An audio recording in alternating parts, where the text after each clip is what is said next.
এখানে exit root তারা বের করবে, গ্রেসফুল এক্সিট রুট বের করবার এখনই সময়, তা না হলে it can be too late, অসম্মানিত হয়ে হয়তো বিদায় নিতে হতে পারে। ইঙ্গিতটা আমারটা এইরকম। আপনার শ্রীলঙ্কায় আমরা দেখেছি যে অন্তর্বাস করে লোকজন দৌড়চ্ছে, এখানে যে পর্যায়ে পৌঁছে গেছে ডিসঅ্যাফেকশন, সেই লৌকিকতা সম্ভ্রম বোধ শেষ পর্যন্ত অবশিষ্ট থাকে কিনা সেটা নিয়ে আমার সন্দেহ আছে।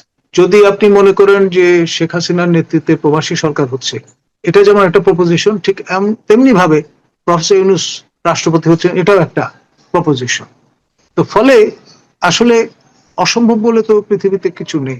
আমাদের জানাচ্ছি প্রিয় দর্শক, মানচিত্রের নিয়মিত আয়োজন কথোপকথনে 5 আগস্ট অভ্যুত্থানে 1 বছর পূর্তি, এবং এই দিনকে কেন্দ্র করে নানান ধরনের গুঞ্জন, নানান ধরনের আশঙ্কার কথা আমরা শুনছিলাম, এবং একই সঙ্গে সরকারের পক্ষ থেকে নানান ধরনের আতঙ্কের কথা আমাদের জানানো হচ্ছিল। প্রধান উপদেষ্টা press secretary mister Shafiqul Alam তিনিও বলছিলেন যে আগামী 5-6 দিন গেলে বোঝা যাবে যে দেশ বা সরকার আসলে কোন দিকে যাচ্ছে। আসলে কোন দিকে যাচ্ছি 5 আগস্টের ঠিক পূর্ব মুহূর্তে এসে আমরা সেই বিষয়ে আলোচনা করতে চাই। এই বিষয়ে আলোচনার জন্য আমাদের সঙ্গে যুক্ত রয়েছেন রংপুর বেগম রোকেয়া বিশ্ববিদ্যালয়ের সাবেক উপাচার্য, জানিবপের chairman lieutenant colonel doctor Nazmul Hasan Kalimullah. Professor Nazmul Hasan Kalimullah, আপনাকে স্বাগত জানাচ্ছি আমাদের অনুষ্ঠানে, এবং একই সঙ্গে আপনার প্রতি আমাদের সালাম। 5 আগস্টের পূর্বক্ষণে এসে আপনার কি মনে হচ্ছে, আসলে কি তেমন কিছু ঘটার কোনো সম্ভাবনা আছে? যদিও প্রেস সেক্রেটারির মন্তব্য আমি উল্লেখ করেছি, 5-6 দিনের 2-3 দিন চলে গেছে, এর মধ্যে আমরা অনেক কিছু গুঞ্জনের সত্যতা পেয়েছি, আবার কোনো ক্ষেত্রে একেবারেই কিছু দেখিনি। আসলেই কি অন্য কিছু ঘটার সম্ভাবনা এখনো পর্যন্ত আছে বলে আপনার মনে হয়? ধন্যবাদ। আপনার এই শো শুরু করার প্রারম্ভেই আমি শ্রদ্ধা জানাতে চাই আমাদের বীর মুক্তিযোদ্ধা সাবেক সেনাপ্রধান লেফটেন্যান্ট জেনারেল হারুন মহোদয় আজকে সকালে পরলোক গমন করেছেন। তার শোক সন্তপ্ত পরিবার এবং আমরাও গভীর শ্রদ্ধা জানাচ্ছি একজন রণাঙ্গনের মুক্তিযোদ্ধা বীর প্রতীক হারুন রশিদের প্রতি, নিঃসন্দেহে। তো যাই হোক, জীবন চলমান, এবং আমরা আমাদের বর্তমান যে পরিস্থিতি সেটি একদম নিবিড় ভাবে পর্যবেক্ষণরত অবস্থায় আছি। যে আয়োজনটি আমরা গতকাল দেখলাম, ইশতেহার হাজির করেছে এনসিপি হিস্ট্রি স্নাত শহীদ মিনারে, ডগ স্কোয়াড থেকে শুরু করে পুলিশের সার্বক্ষণিক প্রহরায় তারা পরবর্তীতে দেখলাম যে একটি বিশেষ দলের কর্মীরা তাদের যে জমায়েত সেটিকে পরিপুষ্ট করেছেন, কারণ খুব বেশি লোক কিন্তু তারা হাজির করতে পারেননি। তবে যেই ইশতেহার তারা হাজির করেছেন সেখানে সবচেয়ে তাৎপর্যপূর্ণ মনে হয়েছে আমার কাছে সেকেন্ড রিপাবলিক এবং নতুন সংবিধান প্রণয়নের যে প্রতিজ্ঞা তারা করেছেন তা থেকে। এখন আগামীকাল স্বয়ং সরকার প্রধান, আমাদের মাননীয় প্রধান উপদেষ্টা professor doctor Yunus, Nobel laureate, তিনি মানিক মিয়া এভিনিউতে আপনার সংসদ ভবনকে পশ্চাতে রেখে এই জুলাই সনদ নিজে ঘোষণা করবেন বলে বিশ্বস্ত সূত্রে জানা গেছে। এখন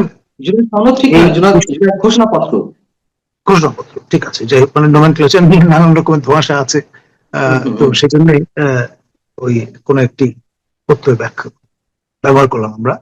তো ট্রেন ভর্তি করে সরকারি খরচে লোকজন হাজির করা সারা বাংলাদেশ থেকে, এটি একটি অভিনব বিষয় পরিসরে। এই প্রথমবারের মতো আমরা রাষ্ট্রীয় উদ্যোগে জনগণের করের টাকায় খরচ করে এই ট্রেন আপনার মোবিলাইজেশন আমরা লক্ষ্য করছি, যেটা আনপ্রেসিডেন্টেড।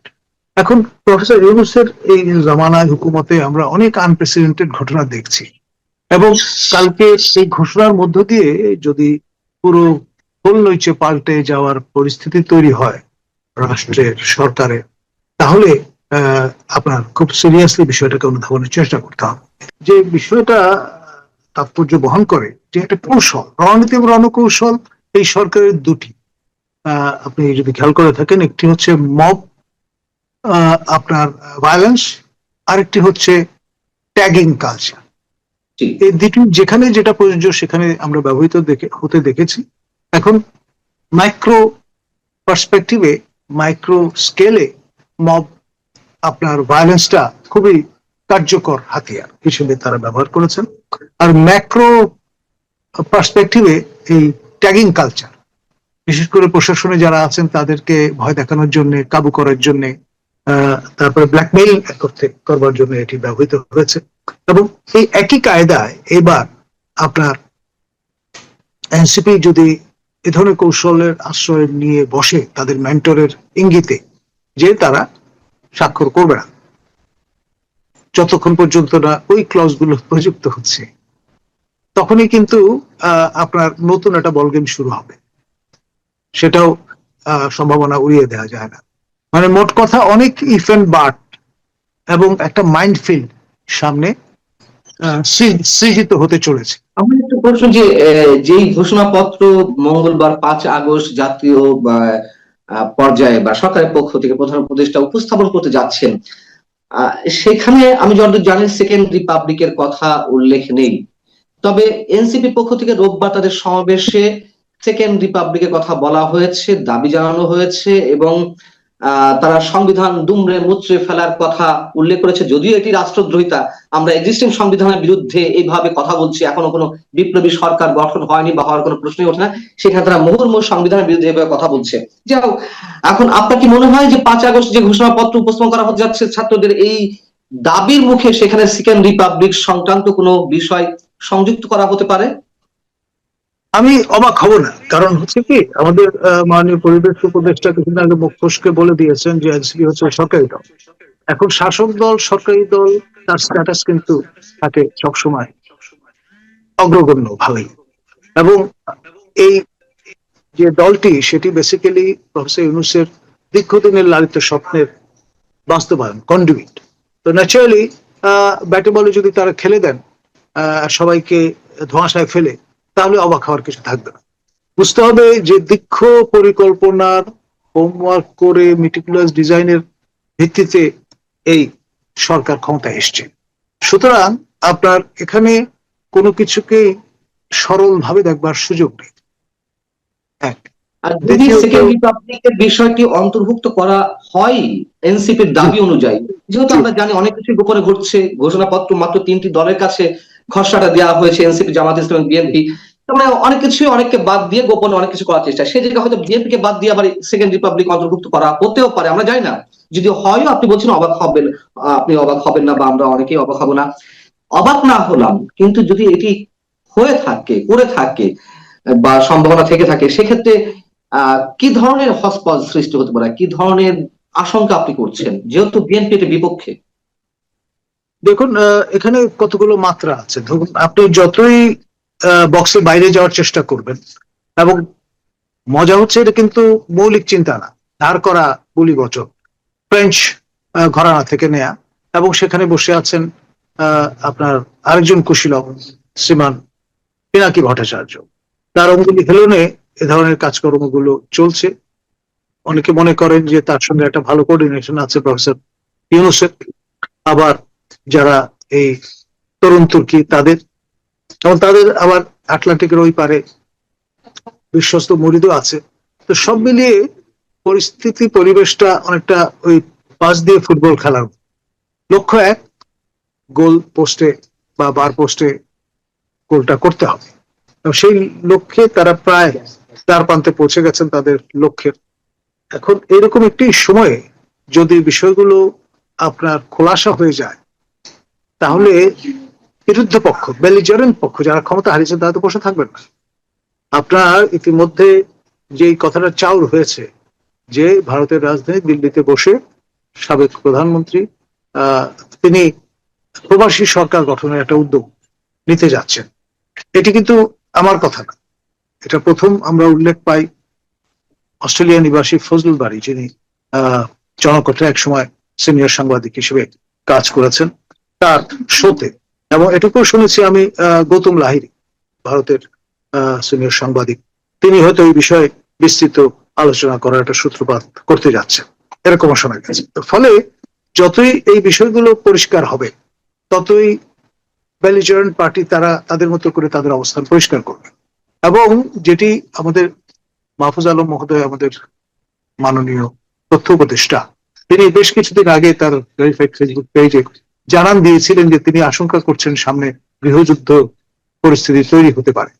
তো তার সাইন সিমটম কিন্তু মোটামুটি সীমারে। সেই জন্যে আপনার দেশবাসীকে আসলে সতর্ক হতে হবে। এখন দেশ তো আমাদের সবার, যারা ক্ষমতা হারিয়েছেন তাদের, যারা এখন ক্ষমতায় আছেন তাদের, যারা ভবিষ্যতে ক্ষমতায় আসতে চান তাদেরও, আপনার আমার। এখন যেসব গুঞ্জন শোনা গিয়েছে, আওয়ামী লীগ চারদিক থেকে আজান দিবে, আওয়ামী লীগ চারদিক থেকে নেমে পড়বে, সরকারের পক্ষ থেকেও সেই ধরনের প্রস্তুতি ছিল বা আছে এগুলোকে রেসিস্ট করার জন্য। এর মধ্যে আমরা একজন মেজরের বিষয়ে বিভিন্ন ধরনের অভিযোগ শুনলাম, এবং মানুষ তো অবশ্যই খুবই আতঙ্কের মধ্যে আছে, নানান ধরনের আশঙ্কার মধ্যে আছে। যদি এসব কিছু না হয় বেশ ভালো, আমরাও নিশ্চয় চাই না, কিন্তু আসলেই কি আপনার মনে হয় যে এগুলো শুধুমাত্র গুজব আকারে ছড়িয়েছে, নাকি এর কোনো বাস্তবতা এখনো পর্যন্ত রয়েছে?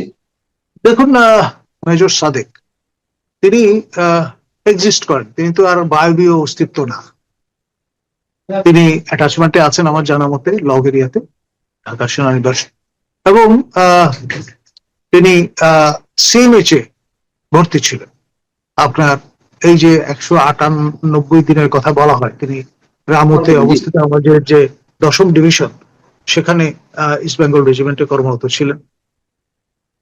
তো তিনি যেহেতু অসুস্থ, সামরিক কেতা অনুসারে তিনি সিএমএইচে থাকবেন, এটাই স্বাভাবিক। আর যিনি অসুস্থ বেডে আছেন, তার পক্ষে কিভাবে সম্ভব আপনার এই ধরনের আপনার অস্ত্র প্রশিক্ষণ দেয়া এবং এরকম জনসমাবেশ?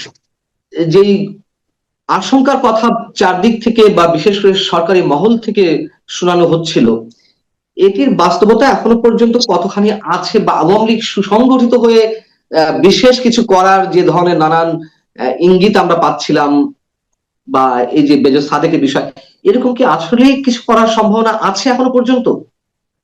ধরুন, আপনার পরিসংখ্যানের সূত্র মোতাবেক 50% সম্ভাবনা তো থেকেই যাচ্ছে, এক। দ্বিতীয়ত হচ্ছে, যারা শীর্ষ নেতৃবৃন্দ তারা কিন্তু প্রতিবেশী রাষ্ট্রে আশ্রয় নিয়ে আছে, এক। তারা তো ডেফিনেটলি বসে নেই, তারা নিজেদের তো মোবিলাইজ করার ব্যবস্থা করছেন, নিয়মিত বৈঠক করছেন দফায় দফায়, এটা তো আমরা জানি সবাই। আর আপনার তাদের যারা অনুবর্তী, যারা ফলোয়ার, যারা তাদের প্রতি অনুগত, তারা তো বাংলাদেশে বিভিন্ন জায়গায় বসবাস করছেন, এবং আমাদের ইলেকট্রয়েটের ধরুন একেবারে নাই করে হলো 30-35% লোক তারা এই ঘরানার মানুষ। সঙ্গে আবার তাদের সহানুভূতিশীল যারা আছেন তাদের সঙ্গে এই যে 14 দল, তারপরে আপনার জাতীয় পার্টির মেইন স্ট্রিম, এরা আপনার এর সঙ্গে যদি গা ভাসান তাহলে অবাক হওয়ার থাকবে না। অলমোস্ট পুরো দেশটা কিন্তু দুই ভাগে ভাগ করা ঐতিহাসিক ভাবে, anti Awami League and pro Awami League. যারা এখন আপনার এই বিপ্লবের দাবিদার, তারা সব অ্যান্টাই আওয়ামী লীগ ফোর্সেস, কোনো না কোনো ফর্মে, কোনো না কোনো শেডে। আর বাইরে যারা ক্ষমতা হারিয়েছেন বা ক্ষমতার সহভাগী ছিলেন, তারা হচ্ছেন প্রো আওয়ামী লীগ লোকজন।